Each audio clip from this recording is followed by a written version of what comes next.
2025 has definitely been a very strong year for Shudder. They've just been very consistent with their releases, whether it be in theaters or just dropping content on their platform, just random movies or TV shows. And I just got done watching The Surrender. This is starring Colby Minifree, I think that's how you pronounce her name, and Kate Burton. Colby, she plays Megan, the daughter, and Kate, she plays Barbara, the mother, and they're taking care of Robert, that being Megan's father and Barbara's husband.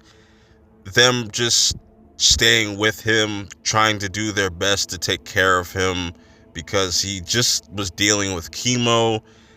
Also, just spending time with one another. But then Robert ends up passing away. This is where we get into some really eerie shit. And the movie starts off just really unsettling as you see somebody being devoured. And I wasn't ready for that. I was eating and that shit made my stomach turn. And they did a really good job of just setting the tone just right off the rip.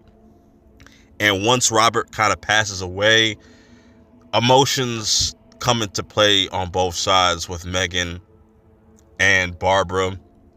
They're constantly kind of at each other's throats. Granted, because, somebody that they both love really near and dear to them has passed away, Barbara is willing to do whatever it takes to bring her loved one back. And if I had to compare this movie to something I recently saw, it would be Bring Her Back. Very different movies, but I'm saying as far as like the premise of just bringing back a loved one and the lengths that that person is willing to go is crazy, because she calls upon this really weird, bizarre stranger. He doesn't say nothing when you see him, and very rude, by the way.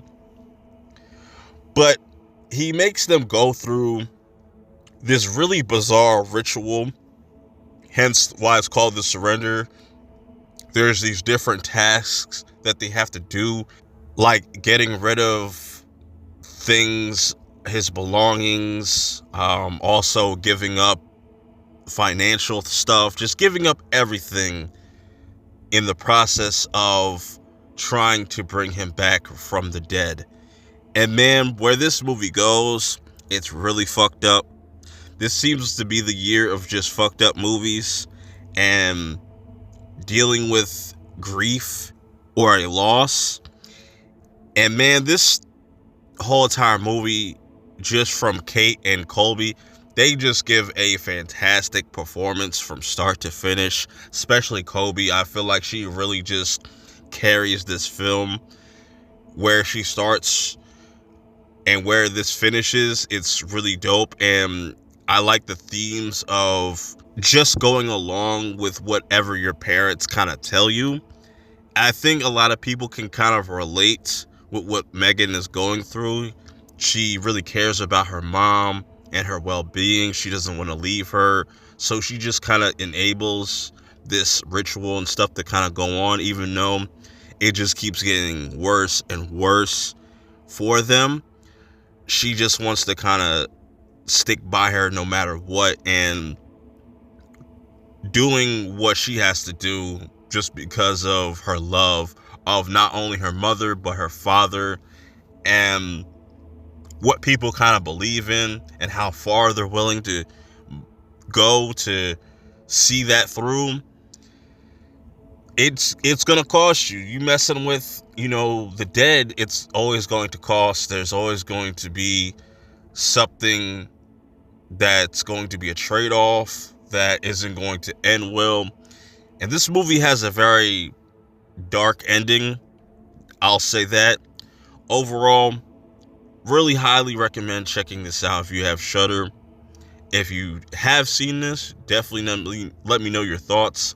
This is one of the best horror movies of the year, in my opinion. Also, the moral of the story here is just let dead things be dead. Don't try to bring them back. It's going to cost you. But that's all I have to say about this movie. Till next time, I will see y'all in the next one. Peace.